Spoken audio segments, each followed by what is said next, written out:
प्रेम से बोलिए आदिदेव महादेव की जय हो। खाले नाही मेवा मिश्री, खाले नाही मेवा मिश्री, माखन मलैया ओ चिलमिया का दीवाना हुए। गौरा जी का सैया ओ चिलमिया का दीवाना हुए। गौरा जी का सैया हो चिलमिया का दीवाना हुए। जटवा में सोएला गंगा जी का धारावा हो। जटवा में सोएला गंगा जी के धारावा हो। लीला पसोएला चानवा सुरुजवा हो। लीला पसोएला चानवा सुरुजवा हो।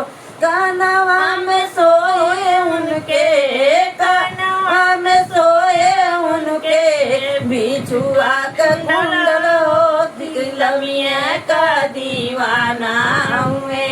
गौरा जी का सैया हो चिलमिया का दीवाना हुए। गौरा जी का सैया हो चिलमिया का दीवाना हुए। गौरा जी का सैया हो चिलमिया का दीवाना हुए।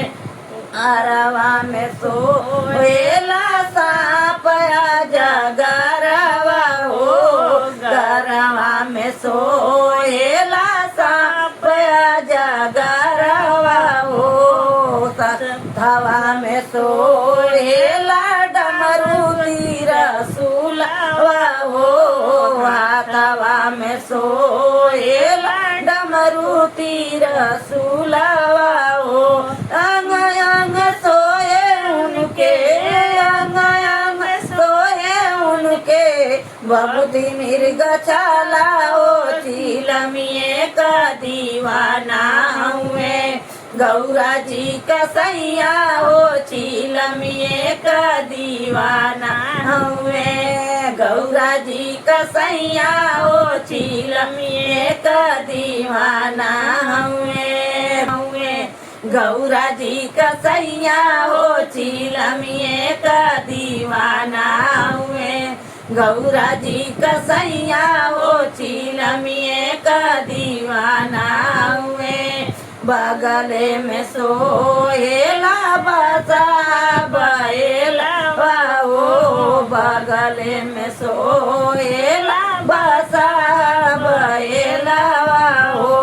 अंग अंग सोएला मिर्गा के छलावा हो। अंग अंग सोएला मिर्गा के छलावा चिलमिया का दीवाना हुए। गौरा जी का सैया हो चिलमिया का दीवाना हुए। गौरा जी का सैया हो चिलमिया का दीवाना हुए। गौरा जी का सैया हो चिलमिया का दीवाना हुए।